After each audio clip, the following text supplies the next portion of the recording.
Defence research and development organisation DRDO ने recently demonstrate किया है scram jet combustor ground test for 120 second for the first time in India. मतलब कि 2 minute तक scram jet combustor ground test किया गया और ये इंडिया में पहली बार हुआ है। और इंडिया की मिनिस्ट्री ऑफ डिफेंस ने इसको बहुत बड़ा माइलस्टोन बताया और साथ में ये भी कहा कि जो नेक्स्ट जनरेशन हाइपरसोनिक मिसाइल्स हैं वो हम डेवलप कर पाएंगे। हाइपरसोनिक मिसाइल्स एडवांस वेपनरी होती हैं जिनकी स्पीड मैक 5 होती है, मतलब कि 5 time the speed of sound. आप इसको ऐसे भी कह सकते हैं कि लगभग 5400 किलोमीटर पर आवर। तो सबसे पहले जानते हैं कि राम जेट और स्क्रैम जेट है क्या। दरअसल राम जेट का ही एडवांस वर्जन स्क्रैम जेट है। तो जो राम जेट होता है वो एक एयर ब्रीथिंग जेट इंजन होते हैं जिसमें व्हीकल अपने फॉरवर्ड मोशन का इस्तेमाल करता है कि जो एयर है उसको कंप्रेस किया जाए। एक उदाहरण से समझिए, मान लीजिए एक रॉकेट है जो ऊपर की तरफ जा रहा है। जब वो एक पर्टिकुलर स्पीड पे पहुंच जाएगा तो वो एयर को इनटेक करता है और बाद में उसको कंप्रेस कर देता है ताकि वो अपनी स्पीड को बढ़ा पाए। तो ये जो राम जेट इंजन है इसमें रॉकेट्स को पहले एक पर्टिकुलर स्पीड पे पहुंचना पड़ता था। वो मैक 3 की स्पीड तक बहुत अच्छा काम करता है जिसको सुपरसोनिक स्पीड कहा जाता है, लेकिन उसके बाद की जो इसकी एफिशिएंसी है वो कम हो जाती है। तो इसीलिए अगर हमें मैक 5 या हाइपरसोनिक स्पीड चाहिए तो इस केस में स्क्रैम जेट इंजन काफी मददगार साबित हो सकते हैं। और स्क्रैम जेट का मतलब ही यही है, सुपरसोनिक कंबसन राम जेट। तो स्क्रैम जेट को बनाने के लिए राम जेट इंजन को अपग्रेड किया जाता है उसके डिजाइन में, डेवलपमेंट में, साथ में इसको इनहेंस करते हैं। दुनिया में बहुत कम ऐसे देश हैं जिनके पास स्क्रैम जेट बनाने की कैपेबिलिटी है। तो जो बेसिक डिफरेंस है इन दोनों जेट्स के बीच वो ये है कि जो एक पर्टिकुलर स्पीड के बाद एयर का जो फ्लो है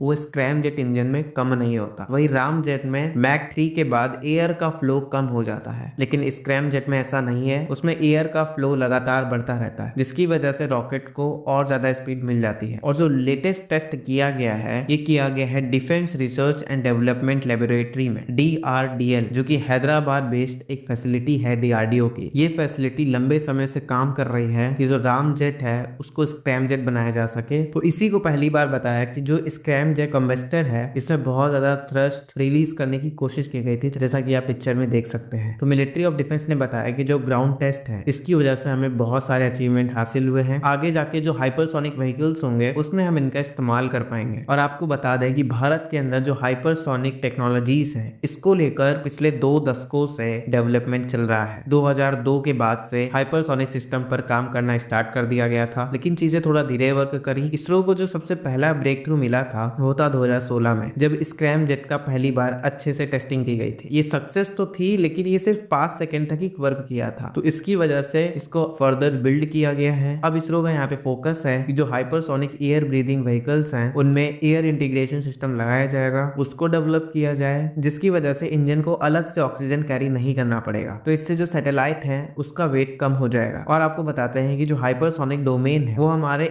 आर्म फोर्स के डोमेन को काफी ज्यादा एडवांस कर देती है। आई होप आपको समझ में आ गया होगा कि डीआरडीओ का ये टेस्ट कितना मायने रखता है। धन्यवाद।